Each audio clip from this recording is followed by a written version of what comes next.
When I learned about architecture, it seemed like a really interesting and really a perfect blend between the arts, which I like, but also the technical side. I was good in math and science. I had a very good experience at NC State. I excelled there, and I graduated with top design honors from the College of Design and went on to MIT for my master's degree. I worked in Houston, Texas. I worked for a couple of years in the Boston area after graduate school.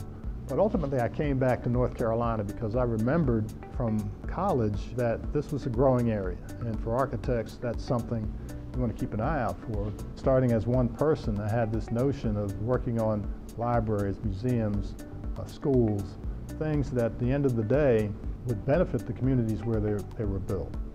And that quite naturally led to an interest in the Museum on the Mall for African American history and culture. And so on a project of that scale, $500 million, it takes a big team to really deliver it. And we entered the International Design Competition, and to the amazement of all the star architects from around the world, we won. The genesis of that architectural form, which we call the Corona, is coming from West Africa, Yoruban architecture. But we felt that was appropriate because it was celebratory, it was aspirational. And we felt that the building and its contents and exhibits should not only be about the struggles and the difficulties that African Americans have faced and continue to face in this country, but also about the successes. It's a museum, yes, but it's also an evolving and living institution that over the years will continue to grow and develop. Within a stone's throw of where I'm sitting right now, we have the Durham Transportation Center, which is essentially a bus station. But I'm very proud of that building because it's beautiful. And I've always felt that everyday people should be able to enjoy inspiring, delightful architecture.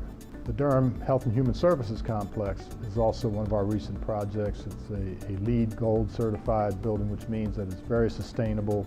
In Charlotte, we were the architects for the Harvey B. Gantt Center, which I'm very proud of. Harvey is a friend and a colleague. And even though we competed for the work, we won the project, but he got his name on the buildings. And we're doing work in Atlanta, the National Center for Civil and Human Rights. My wife, Nina Freelon, the famous jazz singer, 6-time Grammy nominee, is from Boston, Cambridge area. I'm from Philadelphia, but we have really embraced Durham, and we built our home and our businesses here. And she was able to build her career and still not have to be in a place like Los Angeles or New York. In March of 2016, I was diagnosed with ALS. And Nina and I decided we wanted to try and help other people like ourselves. And so we organized a fundraising event in April of this year, 2017, which raised a lot of money for the Duke ALS Clinic. My next big project is the Motown Museum in Detroit. We're adding another 40,000 square feet. So when you see the designs, it really is reminiscent of the very colorful period of time when Motown was in its heyday. Yes, the Smithsonian was the pinnacle, let's say, of one's career, and certainly a high point in my career, but the next one is always very exciting too.